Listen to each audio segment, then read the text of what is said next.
আজকে বেরিয়ে পড়লাম লালিগুড়াসের উদ্দেশ্যে। শিলিগুড়ি জংশন স্টেশন থেকে কাঞ্চনকন্যা ট্রেনে চেপে সকাল 8:25 নিউমাল জংশনের উদ্দেশ্যে রওনা দিলাম। ট্রেনে গুলমা টি এস্টেট, গুলমা চা বাগান এর অপূর্ব দৃশ্য দেখতে পাচ্ছি জানলা দিয়ে। আমি বেরোলাম, কি দারুণ লাগছে। গুলমা চা বাগান পার হলেই গুলমা ফরেস্ট শুরু হবে। আমরা এর মধ্যে দিয়ে যাচ্ছি, জানলা দিয়ে ছবি তুলছি।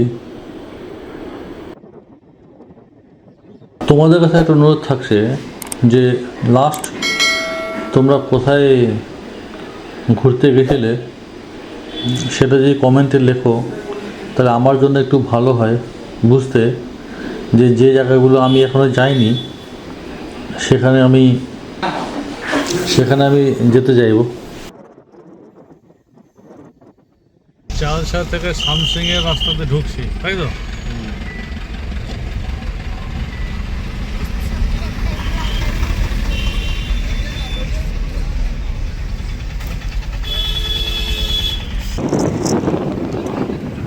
এখানে পিডব্লিউডি গেস্ট হাউস আছে না,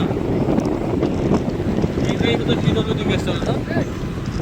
এটা পিডব্লিউডি গেস্ট হাউস। এটা পথসাথী কি বন্ধ হয়ে গেছে?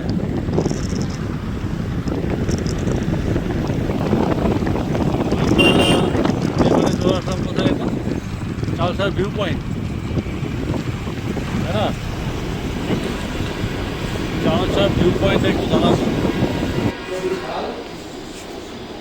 আমি পৌঁছে গেলাম চালসা ভিউ পয়েন্টে। এই চালসা ভিউ পয়েন্টের এই ছোট্ট যে পার্ক করা আছে, এখান থেকে চালসা জায়গাটাকে সম্পূর্ণ দেখা যায়, যেন চালসা নিচে বসে আছে। এখানে সামনে তাকালেই দেখতে পাচ্ছি চালসার রেল লাইন দেখা যাচ্ছে। চালসা স্টেশনের পাশ দিয়ে যে লাইনটা যাচ্ছে এবং চালসার বাজার। আরেকটু ওপরে আমরা রওনা দিলাম। বাঁ দিকে আইভিল চা বাগান, ডান দিকে কিলকোট চা বাগান।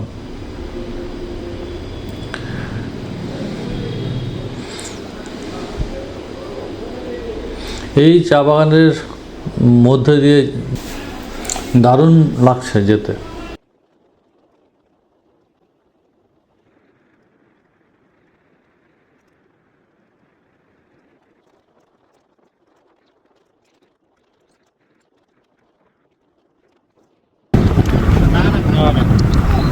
এই আমরা পৌঁছে গেছি সামসিং শিলিগুড়ি।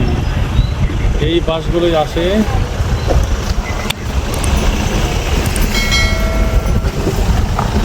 আমরা এবার হাতের ডান দিকে যাচ্ছি লালিগুড়া।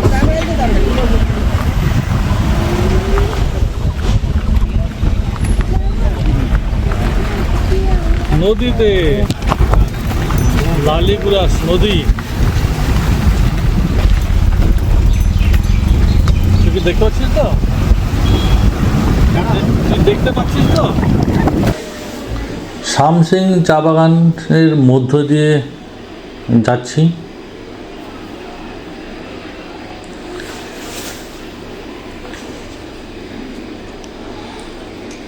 বৃষ্টি ভেজা মাটির গন্ধ, চা বাগানের পাতার গন্ধ দারুণ,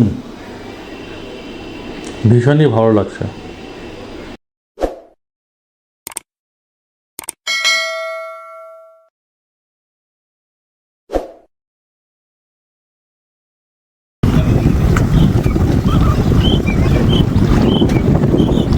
এই দেখ কোন জায়গায় চলে আসছে।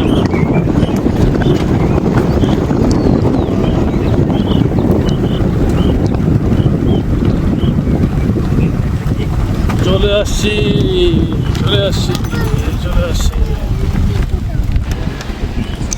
এখানে একটা ফাস্ট ফুড স্টল আছে দেখতে পাচ্ছি। আয় তুই চলে আয়। এই স্টোরের পাশ দিয়ে রাস্তাটা নেমে যাচ্ছে লালিগুড়া নদীতে।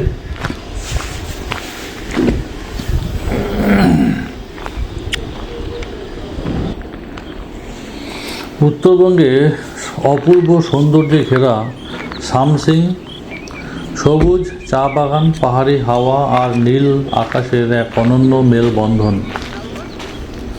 এই সামসিং এর কাছেই লুকিয়ে আছে এক স্বপ্নের মতো জায়গা, লালিগুড়াস। পাহাড়ি শীতল হাওয়া, চারিদিক সবুজ আর পাখির কিচিরমিচির। পাহাড়ের কোলে বয়ে চলা মূর্তি নদীর ঠান্ডা জল পাথরের উপর দিয়ে গড়িয়ে পড়ার শব্দ যেন প্রকৃতির নিজস্ব সুর। ছবির মতো সুন্দর এক জায়গা। উপর থেকে নদীটাকে এরকম দেখা যায়। দুপুরের রোদে পাহাড়ের ঘন সবুজ জঙ্গল আরও উজ্জ্বল হয়ে উঠল। এমন মনোমুগ্ধকর জায়গাতে বারে বারে আসা যায়। লালিগুড়াস শুধু একটা পিকনিক স্পট নয়, এটা এক টুকরো স্বর্গ, যেখানে প্রকৃতি তার সব সৌন্দর্য দিয়ে মানুষকে আপন করে নেয়। এখানে একবার এসে সময় কাটিয়ে গেলে বারে বারে আসতে ইচ্ছে করবে। যারা আমার চ্যানেলটাকে এখনও সাবস্ক্রাইব করনি তাদেরকে অনুরোধ করছি চ্যানেলটাকে সাবস্ক্রাইব করার জন্য।